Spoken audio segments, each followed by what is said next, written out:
A mídia teve um papel muito importante em todo o processo político que nós estamos vivendo até agora, né? Desde a eleição do ex-presidente Lula em 2003, que os meios de comunicação hegemônicos no país, principalmente emissoras de rádio e televisão, mas também jornais e revistas, vêm adotando uma postura seletiva na hora de produzir manchetes sensacionalistas em torno de escândalos que, muito antes de serem comprovadamente investigados e muito antes de haver qualquer tipo de prova, tomaram conta dos noticiários, buscando criminalizar um espectro da política brasileira. E essa criminalização foi direcionada para a esquerda como um todo, mas em particular ao Partido dos Trabalhadores. Nesse processo, que então começou de forma mais explícita em 2003, ele foi ganhando, crescendo, né? Foi um processo crescente, à medida que o projeto político neoliberal, da qual esses meios hegemônicos são porta-vozes, não conseguia vitória nas urnas. Então foi assim na reeleição do ex-presidente Lula, depois na eleição da ex-presidente Dilma e também na reeleição da presidenta Dilma. Então, num processo crescente de denuncismo, de factoides, de manchetes seletivamente criminalizadoras de apenas um campo da política brasileira, esses meios de comunicação contribuíram para radicalizar a política no Brasil, os posicionamentos no Brasil, e dividir o Brasil ao meio. Então, na verdade, quem dividiu o Brasil ao meio, quem contribuiu para a polarização política foram os meios hegemônicos de comunicação, até chegarmos ao impeachment da ex-presidenta Dilma Rousseff, né? Então, esse processo dos meios de comunicação se deu, e acho que é importante dizer isso, numa relação promíscua com o poder judiciário. A relação entre justiça e meios de comunicação, né, as operações da Polícia Federal sendo espetacularizadas e televisionadas muito antecipadamente pelos meios de comunicação, vazamentos de áudios de justiça em jornais de grande circulação televisivos, né?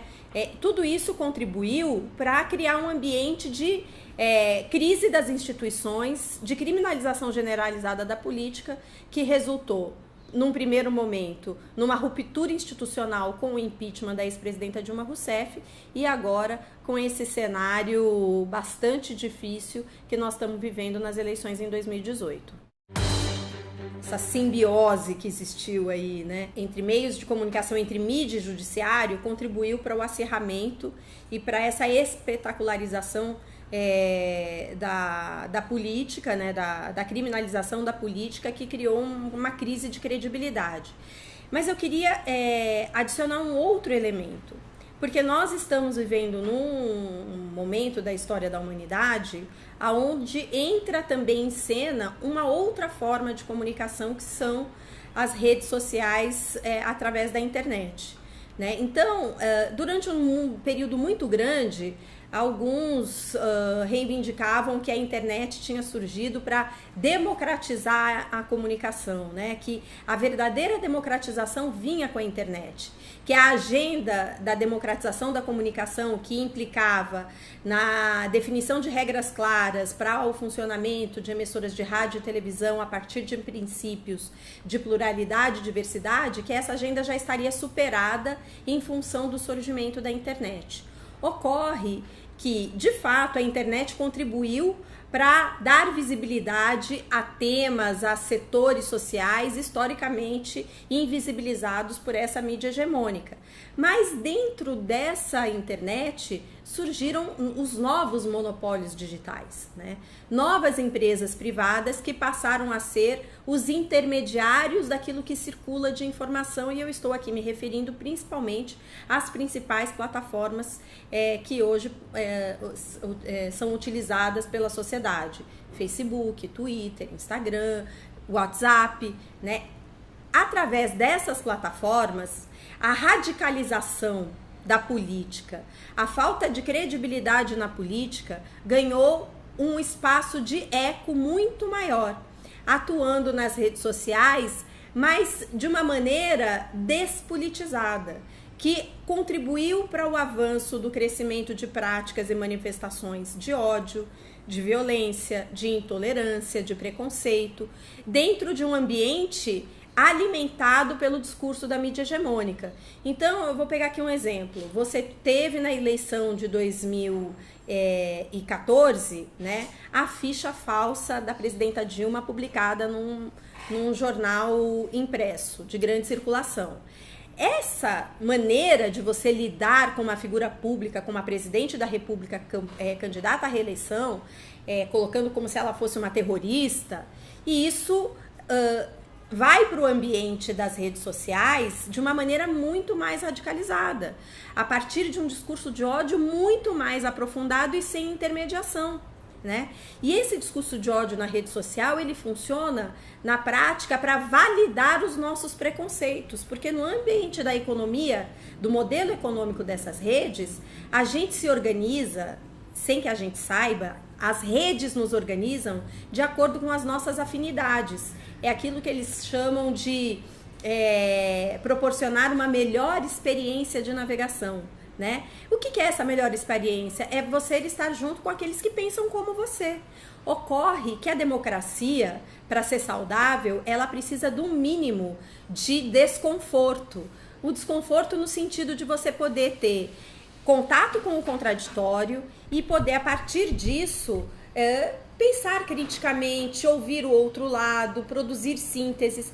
E essas redes alimentadas pela mídia hegemônica contribuíram para aprofundar e radicalizar a polarização em torno do discurso de ódio, da violência, da intolerância, do racismo. O fenômeno fascista que nós estamos vendo agora nessas eleições, o Jair Bolsonaro, ele se alimenta deste fenômeno, que tem essa relação, digamos assim, né, que é circular entre mídia hegemônica e redes sociais, através da disseminação de desinformação, de manipulação de imagens, de vídeos, de produção de informação desencontrada para confundir as pessoas e alimentar o ódio e a crença das pessoas.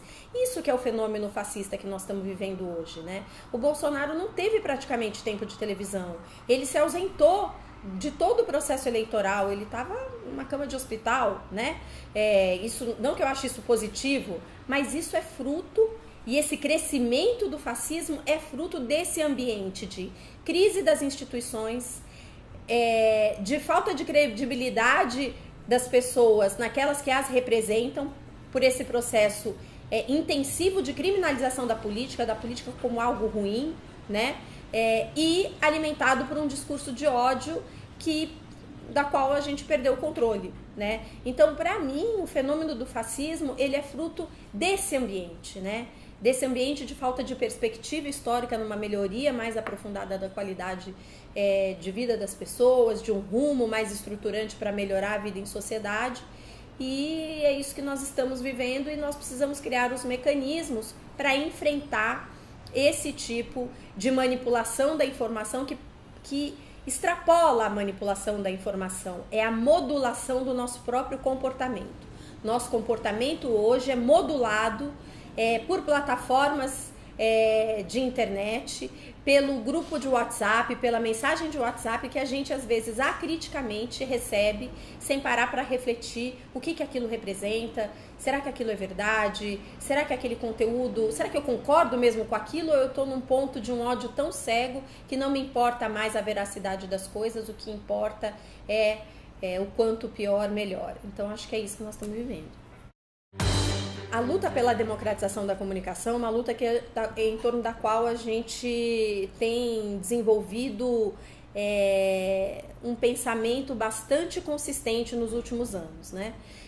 Nós chegamos, no âmbito do Fórum Nacional pela Democratização da Comunicação, com a ajuda de outras organizações, a produzir um projeto de lei de iniciativa popular para regulamentar os dispositivos constitucionais que tratam da comunicação social eletrônica, ou seja, criando critérios mais transparentes, mais republicanos, de como se conceder as outorgas de rádio e televisão, para evitar que políticos sejam proprietários de canais de rádio e televisão, porque um político ser proprietário de um canal de televisão significa que ele vai usar aquele instrumento de comunicação para fazer em benefício próprio, e isso é uma distorção do ambiente da comunicação, para impedir que igrejas tenham concessão de televisão, porque também não podemos usar as emissoras de rádio e televisão para fazer proselitismo de uma única religião. O Brasil é um país laico, que significa que nós acolhemos todas as manifestações religiosas, e isso tem que estar refletido na nossa comunicação, mas não está. Então a gente tem uma série de questões, o respeito e a proteção à infância e à adolescência, que hoje corre grande risco de exposição, porque o dispositivo do Estatuto da Criança e da Adolescência, que realmente a protegia de programação ofensiva, foi derrubado pelo STF. Então nós temos uma série de propostas que eu acho nós devemos continuar defendendo, caso a gente consiga garantir que nestas eleições o campo que defende o diálogo, a democracia, o respeito à diferença saia vitorioso nas eleições, que esse campo hoje está representado pela candidatura do Fernando Haddad. Agora, talvez nós precisemos olhar para o ambiente político que vai nascer dessa eleição com a clareza de que nós estamos vivendo num momento limite da situação política do Brasil. Isso não significa abrir mão das convicções que nós temos em torno da importância da democratização da comunicação, mas significa compreender que essa eleição produziu um Congresso Nacional muito mais conservador do que o que a gente já tinha, que era o pior dos últimos 40 anos, que esse Congresso Nacional vai ser refratário a políticas que venham no sentido democratizante e de atacar privilégios de determinados setores que saíram fortalecidos nesse processo. Então eu diria para você que se um governo democrático vencer as eleições, que eu acho que a gente pode avançar em algumas agendas importantes da democratização da comunicação, mas que nós vamos primeiro precisar desenvolver um processo de reunificação política, de reconstrução do tecido social, para que políticas mais estruturantes possam ser aprovadas de uma maneira mais consensual na sociedade, porque o conflito agora só vai aprofundar a radicalização e nós precisamos procurar agendas comuns. E eu tenho certeza que no campo da democratização da comunicação há agendas comuns a serem implementadas que já vão significar um avanço importante para que a gente possa produzir um ambiente mais diverso e plural na nossa mídia, no nosso país. Gostou? Bom, espero que sim, porque dá um trabalho do cão montar as produções aqui do Nocaute.